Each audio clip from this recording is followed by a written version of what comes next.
Men sizni fayzingiz qattanligini hozir bildim, chunki siz ona haqida gapirganingizda ko'zingizga yosh keldi. Ota-onasini boshiga ko'targan inson hech qachon xor bo'lmaydi, yuk yerda qolmaydi. Keyin mana ustoz sahna orqasida onam borlar.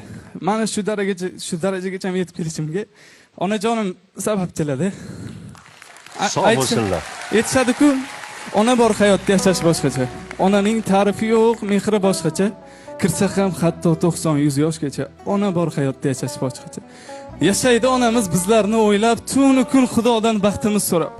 Onasiz qolganlar to'ymaydi yig'lab, ona bor hayotda yashash boshqacha.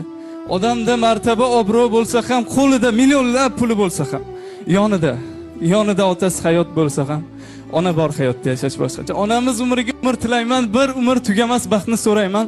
Onasi yo'qlardan uzr so'rayman. Ona bor hayotda yashash boshqacha. Onajon rahmat kattakon.